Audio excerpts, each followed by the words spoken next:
Yamuna expressway पर भयानक accident में 13 लोगों की मौत हो चुकी है। लेकिन अब एक नई टेंशन।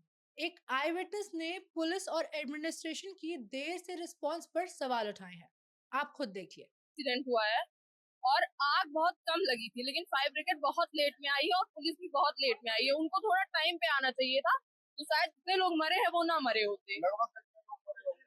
एक बस में 9 से 10 लोग मरे हैं। जिस बस में मैं थी उसमें 9 से 10 लोग निकल नहीं पाए थे, क्योंकि गेट पूरी तरीके से बंद हो गए थे। जो खिड़की से निकल गए थे वो निकल गए थे। एक बच्चा मेरी गोद में आके अचानक गिरा। मैं सो गई थी, मैं कैबिन में ही थी। वो मेरी गोद में आके अचानक गिरा। उसके बाद मैंने अपना सामान छोड़ दिया उस बच्चे को बचाने के लिए कि मैं उसको खिड़की से बाहर कर दूं। फिर कैसे भी एक आदमी ने मुझे खिड़की से बाहर निकाला। ड्राइवर की आंख साइड की चली गई है, एक ड्राइवर की, और जो दूसरा ऊपर कैबिन में था वो डायरेक्ट नीचे आ गया है। मतलब जितने भी लोग थे सबको चोट बहुत ज्यादा आई है। 30 के करीब लोग मरे हैं। 28 से 30 देर में आया।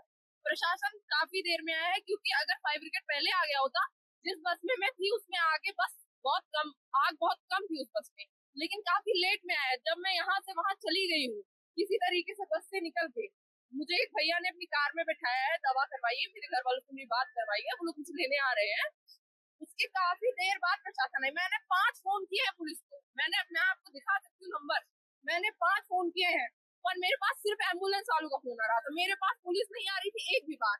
यहाँ पे रोड लाइट होनी चाहिए। सारे एक्सीडेंट कोहरे की वजह से ही हुए हैं, इतने सारे फॉग की वजह से हुए हैं। अगर जगह जहाँ हैवी रोड लाइट्स होंगी तो एक्सीडेंट ना होते। और काफी स्लो स्पीड में बसेस चल रही थी, तेज नहीं चल रही थी।